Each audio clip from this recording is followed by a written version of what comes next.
Pois bem, pessoal, sejam todos bem-vindos de volta. Essa é a segunda parte da nossa aula. Então, se você não assistiu a primeira parte, eu vou deixar aqui em cima um cardzinho linkando a aula para que você possa acessar. Tudo bem? Continuando então o nosso sistema de governação de hélice, hoje nós vamos falar sobre a condição acima da normal, tá? Então, o que vai acontecer? Essa condição acima da normal nada mais é do que uma aceleração do nosso conjunto.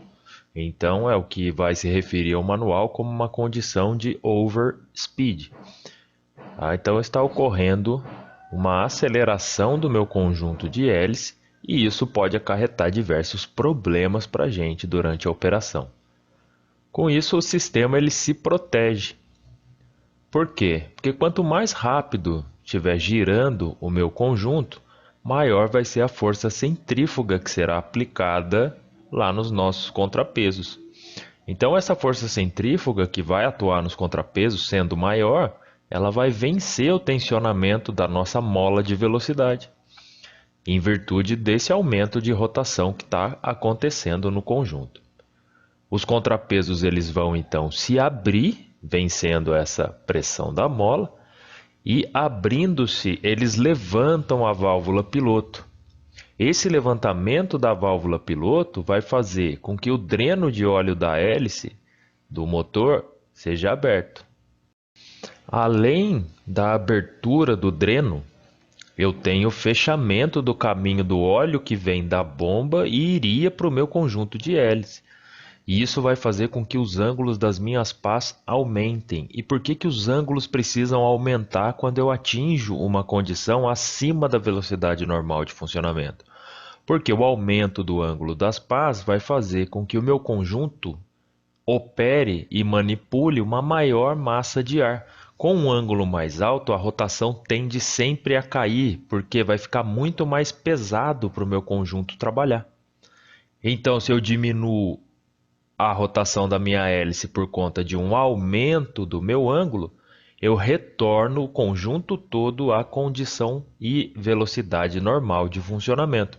Com isso, a força centrífuga vai ser reduzida nos meus contrapesos, a tensão da minha mola de velocidade vai conseguir devolver os contrapesos à sua condição normal de funcionamento, e aí eu terei novamente um calço hidráulico naquela posição até que se necessite uma nova mudança. Então, aqui nessa imagem, a gente consegue ver tudo que foi descrito no slide anterior. Eu tenho os nossos contrapesos aqui. Eles estão mecanicamente conectados à minha válvula piloto. Então, quando eles operarem no sentido de abertura ou de fechamento, então, quando a parte superior se distancia uma da outra, eu tenho a abertura. Isso aqui identifica uma condição de alta velocidade ou de overspeed, como eu falei para vocês. Essa condição de overspeed vai fazer com que a minha linha da bomba, então essa linha aqui, ela vem da bomba em direção à nossa hélice. Ela vai ser fechada e a minha linha da hélice vai abrir passagem para o dreno do motor. Então aqui vai em direção ao motor. Então, o que a gente precisa lembrar quando eu tiver uma condição de velocidade acima da normal? A força centrífuga que vai atuar nos meus contrapesos vai fazer com que eles se abram e abrindo, o pezinho aqui do contrapeso vai levantar a minha válvula piloto e essa válvula piloto então vai fechar o fluxo de óleo que vem da minha bomba e iria lá para o cubo da hélice. Então ele fecha essa passagem de óleo e abre passagem para que o óleo seja drenado do cubo da minha hélice de volta ao cárter do motor. Com isso, a gente tem um aumento do ângulo das nossas pás. E esse aumento do ângulo das pás vai fazer com que a velocidade do meu conjunto seja reduzida. Então aqui nós temos o governador na sua condição acima da normal. Então a gente consegue ver aqui os nossos contrapesos. Está vendo como ele está ligado? Ele encosta no rolamento da válvula piloto. tá? Lembrando a vocês, a válvula ela não gira. Então, durante o funcionamento, os contrapesos estarão girando, conectados a esse rolamento. Só o rolamento gira, a nossa válvula piloto ela permanece parada, porque imaginem só, se ela ficasse girando aqui, ia ter vários momentos em que os furos que dão passagem para o óleo na direção que for aqui, eles não estariam ligados à tubulação, né? Então só gira o rolamento da válvula piloto, a válvula permanece parada. E ela sobe e desce por conta da ligação que há entre os contrapesos e este rolamento, tá bom? A nossa mola de velocidade está aqui em cima, que se contrapõe a essa abertura, né, dos nossos contrapesos, então ela que vai se contrapor à nossa força centrífuga. E aqui nós temos, como a força centrífuga está muito grande, ela vencendo a tensão de mola e movimentando a válvula piloto. Então a gente consegue enxergar aqui todo o fluxo de óleo que vai estar ocorrendo, tá? Lembrando para vocês que aqui a nossa válvula de derivação do sistema de governação, a nossa bomba de engrenagens e aí todas as passagens possíveis de óleo, dependendo do posicionamento da válvula piloto. Já na condição abaixo da normal, a força centrífuga vai ser muito pequena. Logo, a tensão da mola de velocidade vence, né, em virtude dessa queda de rotação, e os contrapesos eles irão então se fechar. A válvula piloto vai descer e com isso ela abre caminho de óleo da bomba de engrenagens para o meu conjunto de hélice. No exemplo da condição anterior, acontecia o inverso. Então agora a gente abre caminho de óleo que vem da bomba de engrenagens para o conjunto de hélice, né? E em consequência o ângulo da pá vai diminuir. Isso vai fazer com que a rotação da minha hélice aumente, porque um ângulo mais baixo o meu conjunto manipula uma menor camada, uma menor massa de ar, e isso facilita o seu trabalho. Então eu terei assim o retorno à condição normal de funcionamento. Então a velocidade é restabelecida ao padrão configurado no nosso sistema de governador. Então a gente consegue enxergar aqui a diferença do exemplo anterior nos nossos contrapesos centrífugos. Agora eles estão fechando. As partes superiores vêm de encontro. Com isso, a minha válvula piloto desce por força de mola. Vocês viram que eu perdi o contato que existia entre os contrapesos e o meu rolamento da válvula piloto. Com isso, então, ela vem para baixo. Esse deslocamento para baixo da válvula piloto vai permitir que a minha linha da bomba alimente óleo até o meu conjunto de hélice. E o meu dreno para o motor, nessa condição, estará fechado. Então o óleo só entra no meu sistema de hélice. Óleo entrando no sistema, o passo diminui. O ângulo das minhas pás diminui. Isso favorece a aceleração do conjunto. Então, passo baixo, velocidade alta. Passo alto, velocidade baixa. Eles são inversamente proporcionais. Aqui aquele nosso desenho em corte da condição, então mostrando aí de novo todos os componentes do meu sistema e suas linhas de óleo. Agora chegamos numa parte muito importante da nossa aula, tá? Então agora nós falaremos da nomenclatura e função das principais peças do nosso governador. Isso aqui é muito importante que vocês estudem e entendam muito bem. Grande parte da nossa prova da ANAC é baseada justamente nesta matéria. Então nós temos o nosso governador aqui em corte, com várias peças marcadas aqui, e nós vamos discutir cada nome e cada função desses componentes que estão marcados e numerados. Vamos lá? Então o primeiro, bem aqui em cima, o número 1 é o nosso braço de comando. E qual é a função desse braço de comando? A gente falou lá no primeiro vídeo. A função do braço de comando vai ser a de transmitir o movimento lá da manete de hélice para o meu eixo de controle. É assim que o governador vai saber como ele deve operar. Por quê? Quando eu atuo nesse braço de comando aqui, eu vou atuar numa outra peçazinha chamada mola de velocidade, que nós veremos mais adiante. O número 2 está logo abaixo. É o meu parafuso batente de RPM máxima, então ele visa regular a RPM máxima e vai servir também como batente do meu braço de comando. Então esse parafuso aqui ele pode ser configurado caso a gente precise aumentar ou diminuir a RPM final do conjunto numa determinada condição. Então o mecânico vai posicionar a manete de hélice na cabine de acordo com o que preconiza o manual dele, o teste e a configuração que ele está fazendo, e vai operar este motor, fazer a leitura da RPM e comparar com a tabela que ele tenha no manual. Se essa RPM na condição selecionada estiver acima ou abaixo dos mínimos pedidos pelo manual, ele age nesse parafuso batente de RPM máxima aqui, e cada volta vai aumentar ou diminuir a RPM do conjunto em 25. Logicamente, esse parafuso batente tem um limite tanto de aperto quanto de soltura. Tá bom? Então não vai ser indefinida a configuração que eu posso dar ao conjunto. Tá? Se mesmo depois de tentar configurar até o extremo eu não conseguir atingir a RPM desejada e indicada no manual, eu tenho algum outro problema no meu sistema que precisará ser resolvido.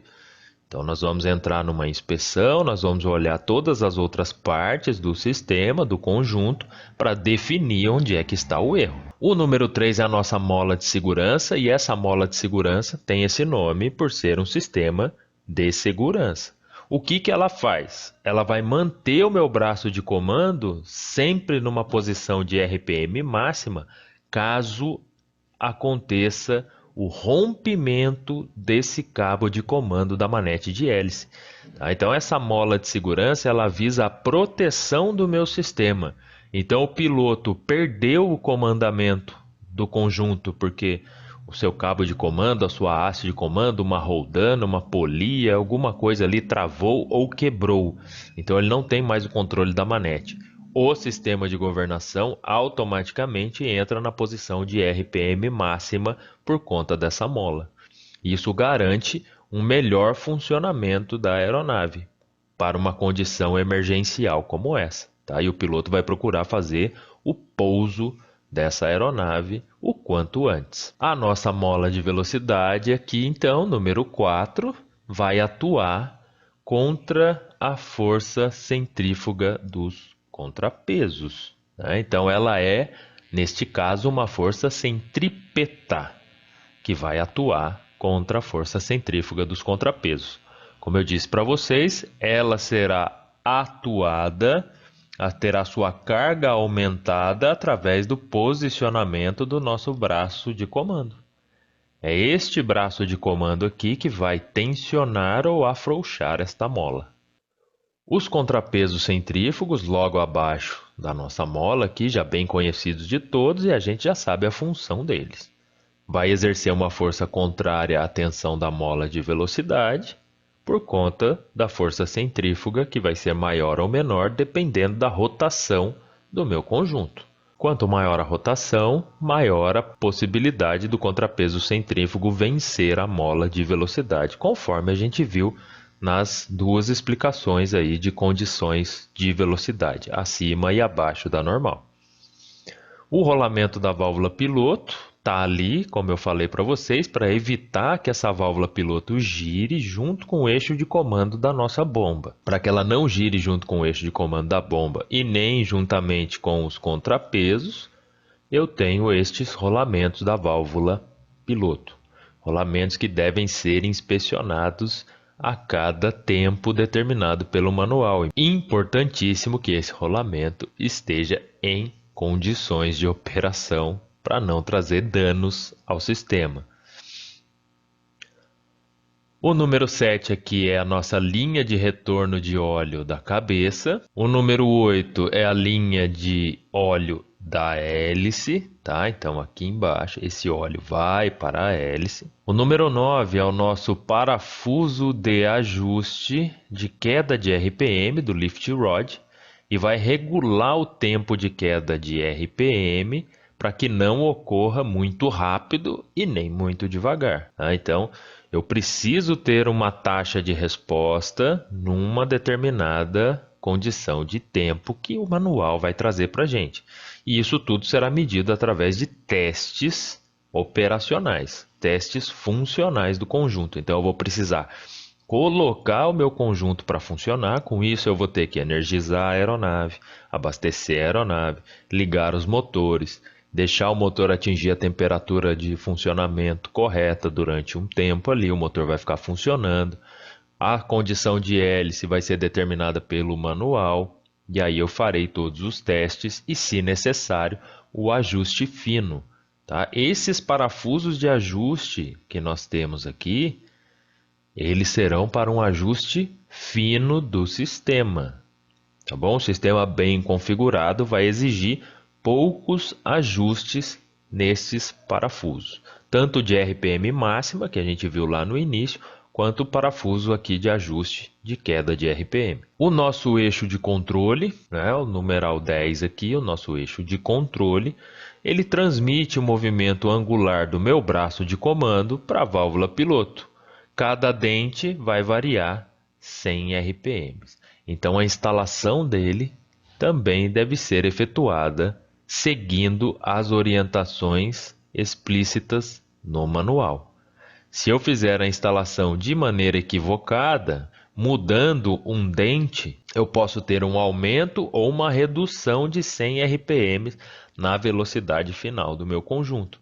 E aí vai ficar bem difícil, através dos parafusos, fazer esse ajuste. Porque se eu precisar fazer algum outro ajuste, eu já gastei pelo menos aqui, ó, se eu colocar só um dente defasado, eu já vou gastar 4 voltas inteiras do parafuso. Lembra lá que cada volta do meu parafuso de RPM máxima equivaleria a mais ou menos 25 RPM? Então, no caso aqui, eu já perderia 4 voltas de um parafuso. E às vezes eu não tenho 4 voltas para fazer isso. Ou até tenho essas 4 voltas e aí eu já deixo o meu parafuso batente no batente do parafuso. E não tenho mais como fazer nenhum tipo de ajuste, não consigo mais ganhar ou perder nenhuma RPM. Então, muito cuidado durante a instalação. Haverão as marcações nos dentes, como eles devem se alinhar. Então, o mecânico precisa estar muito atento durante a montagem e configuração desse sistema. O número 11, ele traz aqui o nosso eixo de comando da bomba. Qual é a função desse eixo? A função desse eixo é acionar e acoplar minha bomba de engrenagem ao eixo do motor. Então é aqui que ocorre a ligação mecânica da minha caixa de redução de acessórios do motor com este acessório que é o governador. Então é aqui que ele se liga ao motor e pega, além do giro dos componentes do meu motor, aqui embaixo a gente vai ver o fluxo de óleo que vem do meu sistema de lubrificação do motor, penetra também no governador, tá? Então, através desse eixo de comando aqui da bomba, que eu tenho o acionamento do meu sistema de governação. A 12 é a nossa amiga válvula piloto, que está aqui, né? Então, vocês podem ver ao lado dela aqui saindo todas as linhas de óleo, que ela vai fazer o controle. Então, a função da válvula piloto justamente é regular o fluxo de óleo que vai entrar ou sair da hélice. Não vai controlar o fluxo de óleo só aqui no governador. Então, esse cara está aqui para mandar óleo para a hélice ou para dizer que a hélice tem que drenar óleo de volta ao meu motor. Tá bom? A nossa válvula de alívio está aqui ao lado, número 13. Essa válvula de alívio, ela tem como função aliviar a pressão de óleo que estiver em excesso naquele momento, controlando assim a pressão máxima dentro do meu governador, para evitar que esse governador tenha vazamentos, mau funcionamento, travamento e qualquer outro tipo de problema que vai acarretar uma pressão errada acima da necessária. Tá? Então, esta válvula de alívio, vale lembrar que ela não vai devolver o óleo que estiver com pressão excessiva para o cárter do motor. Ela não devolve o óleo para o motor. Ela vai fazer com que esse óleo em excesso, a pressão que tiver em excesso, saia pela válvula de alívio e retorne aqui na entrada da bomba. E por que que ela vai fazer isso? Porque a válvula de alívio vai derivar esta pressão excedente para a entrada da bomba. Porque se eu, caso necessite de uma pressão de óleo para fazer a movimentação do meu sistema, eu já tenho esta pressão positiva prontamente disponível aqui na entrada da minha bomba de engrenagens. A bomba de engrenagens propriamente dita, que é a 14, então está aqui embaixo, a gente consegue enxergar a engrenagem aqui. A função dela é receber esse óleo que vem do motor, com uma pressão pré-determinada pelo sistema. Então o sistema de óleo já me entrega esse óleo a uma pressão X. E a minha bomba de engrenagens, ela vai aumentar essa pressão cerca de 3 vezes. Então a pressão entra aqui X e sai 3x. Por que que eu tenho esse aumento de pressão? Esse aumento de pressão ocorre porque é necessário para a movimentação lá no meu conjunto de hélice. Beleza? Então, se fosse somente a pressão de óleo que eu recebo lá da bomba do meu motor, que vem do meu sistema, não seria o suficiente para conseguir movimentar todas as partes do conjunto de hélice e fazer o posicionamento das pás. Então, essa bomba do governador aqui, na verdade, é quem faz todo esse trabalho. Então, assim que a válvula piloto permitir a passagem do óleo para a hélice, esse óleo chega na hélice com pelo menos 3 vezes a pressão de óleo do meu sistema de lubrificação do motor. A minha linha de entrada de óleo do motor para a bomba, que está aqui no 15, então isso aqui está na base do governador. Lembram lá da divisão? Cabeça, corpo e base do governador. Então a minha linha de entrada de óleo do motor para a bomba está aqui na base. Então este óleo chega do motor a uma pressão X e já é descarregado aqui na minha bomba de engrenagens, que vai fazer esse óleo ficar 3x. Então nós chegamos aí ao fim dessa nossa primeira aula. Espero que todos vocês tenham gostado. Espero que possa ajudar a todos. Lembrando que qualquer dúvida que vocês tiverem, qualquer comentário, ideia, vocês, por favor, deixem aqui nos comentários da nossa plataforma. Mandem aí o feedback. E se vocês gostaram desse tipo de aula, desta maneira de apresentar o conteúdo, a gente vai fazer mais vídeos, tá bom? Então, bons estudos a todos, aproveitem bem este material, contem comigo para o que vocês precisarem aqui na nossa matéria e em outras,